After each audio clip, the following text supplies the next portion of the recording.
Dans l'univers complexe de Dune, tout semble tourner autour de la planète Arrakis, de l'épice et des luttes de pouvoir entre les grandes maisons. Mais ces événements ne sont que la partie émergée de l'iceberg. L'Empire Padishah, tel qu'on le découvre dans les romans de Frank Herbert, est le résultat de milliers d'années d'évolution, de conflits et d'innovations. Cette histoire fascinante, souvent ignorée, est pourtant essentielle pour comprendre pourquoi les forces en présence agissent comme elles le font. L'expansion humaine dans l'espace n'a pas été un processus pacifique.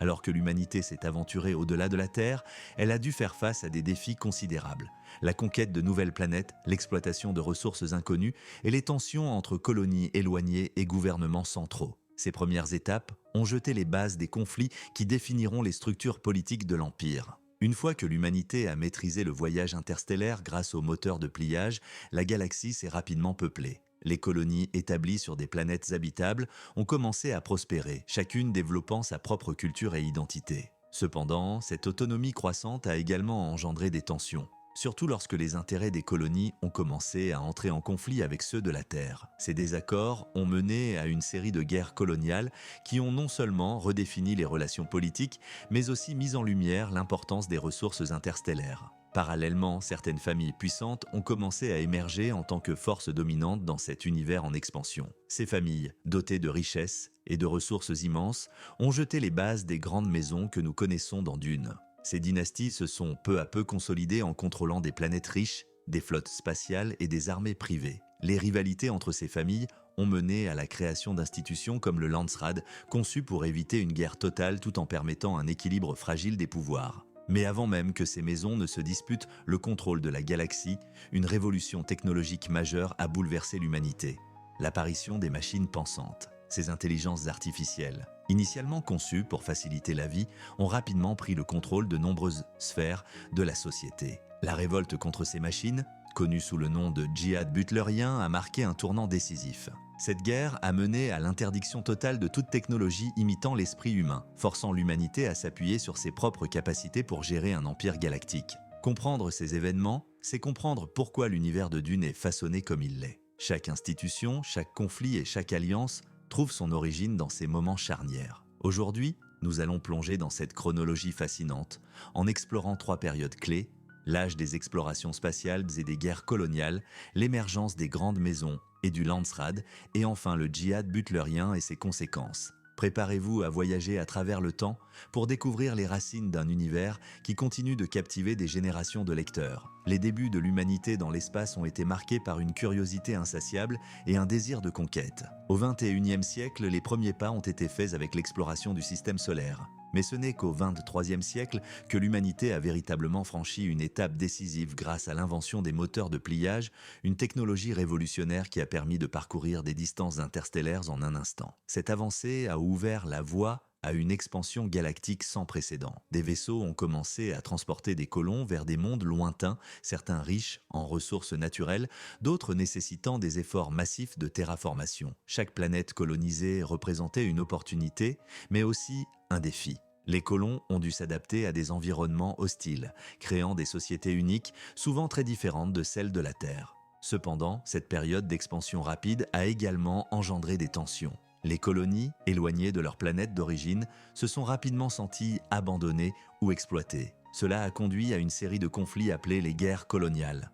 Ces guerres, bien que localisées au début, ont rapidement pris une ampleur galactique, impliquant des flottes entières et des armées composées de soldats de différents systèmes. Les guerres coloniales ont non seulement redéfini les relations politiques entre les colonies et la Terre, mais elles ont également mis en lumière l'importance stratégique des ressources planétaires. Les mondes riches en minéraux, en eau ou en autres matériaux rares sont devenus des points de convoitise, créant des tensions supplémentaires entre les colonies elles-mêmes. Certains des conflits les plus sanglants de cette période n'ont pas opposé les colonies à la Terre, mais des colonies entre elles luttant pour le contrôle de ressources vitales. Après les guerres coloniales, une nouvelle ère s'ouvre pour l'humanité, celle de la consolidation du pouvoir par des familles influentes. Ces familles, appelées plus tard les grandes maisons, se sont imposées comme les gardiennes de vastes territoires galactiques grâce à leur contrôle des ressources clés et de flottes militaires puissantes. Ces maisons allèrent devenir les piliers d'un nouvel ordre galactique. Alors que la Terre perdait de son influence au profit des colonies,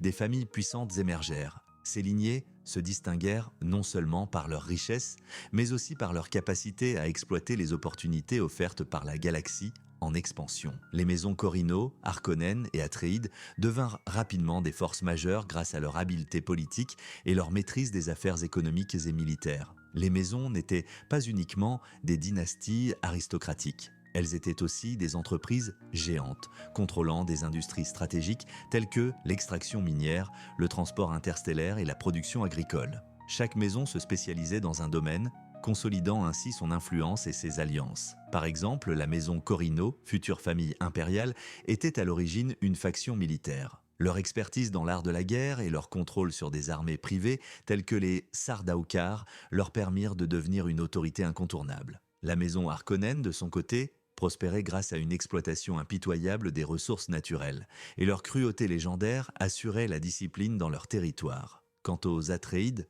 leur réputation de justice et d'honnêteté leur permit de nouer des alliances stratégiques durables. Avec l'ascension des grandes maisons, des tensions commencèrent à émerger. Chacune souhaitait étendre son influence, mais des conflits ouverts menaçaient la stabilité fragile de la galaxie. Pour éviter une guerre totale, une institution politique fut créée, le Landsraad. Le Landsraad servait de forum pour les négociations, les alliances et la résolution des conflits. Chaque maison noble y siégeait et y votait selon une structure semblable à un parlement interstellaire. Bien que les débats y soient souvent animés, le Landsraad joua un rôle crucial dans la prévention des guerres. Il servait également de contrepoids au pouvoir croissant de l'empereur, permettant aux maisons de collaborer face à une éventuelle menace impériale. Cependant, le Landsraad n'était pas exempt de corruption. Les alliances secrètes, les assassinats politiques et les trahisons y étaient la monnaie courante. Pourtant, malgré ses imperfections, le Landsraad devint une institution centrale dans la galaxie, établissant les bases de l'ordre galactique, le développement économique et l'importance des ressources. Au cœur de l'essor des grandes maisons se trouvait une compétition féroce pour les ressources. Les planètes riches en minerais, en eau et en mélange devinrent des points stratégiques pour leur survie et leur prospérité.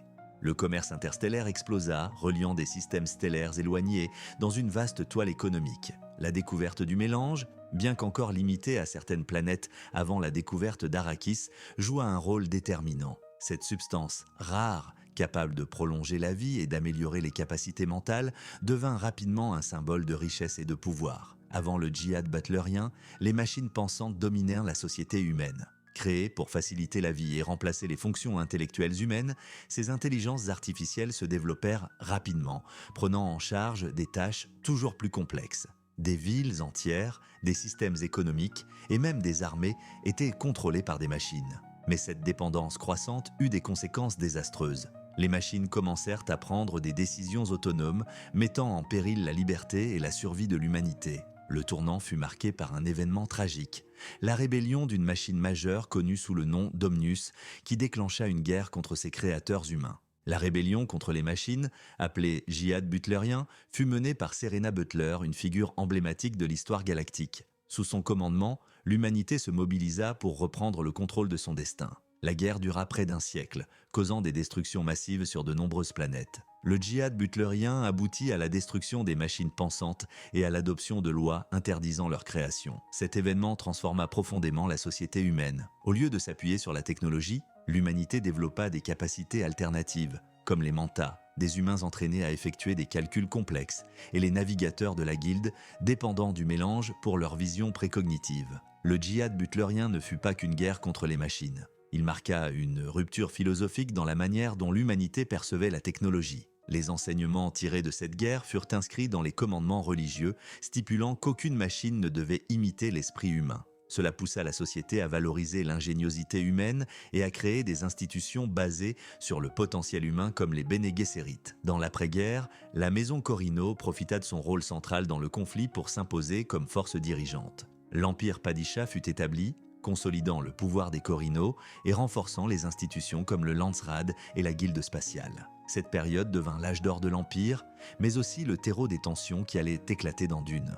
L'univers de Dune est bien plus qu'une simple histoire de lutte pour le pouvoir ou de conquête galactique. C'est une fresque complexe, profondément enracinée dans des millénaires d'histoire et de transformation. À travers l'analyse des événements qui ont conduit à la formation de l'Empire Padishah, Nous comprenons que chaque institution, chaque personnage et chaque conflit trouve ses racines dans un passé riche et tumultueux. L'histoire galactique commence avec un rêve d'expansion, une volonté de repousser les limites de ce que l'humanité peut accomplir. Les premiers voyages dans l'espace, rendus possibles par l'invention des moteurs de pliage, symbolisent une époque d'optimisme et d'innovation. Pourtant, comme dans toute période d'expansion rapide, cette époque a également été marquée par des déséquilibres et des conflits. Les guerres coloniales, bien qu'elles aient été une tragédie pour de nombreux systèmes stellaires, ont joué un rôle crucial en façonnant les dynamiques de pouvoir qui allaient dominer la galaxie pendant des siècles. L'émergence des grandes maisons est un témoignage de la capacité humaine à structurer le chaos. En imposant des règles, des alliances et des hiérarchies, ces familles ont créé un système qui, bien que loin d'être parfait, a permis de maintenir une certaine forme d'ordre. Le Landsraad, bien qu'imparfait, a offert un espace de négociation où les rivalités pouvaient être réglées sans sombrer dans des guerres dévastatrices.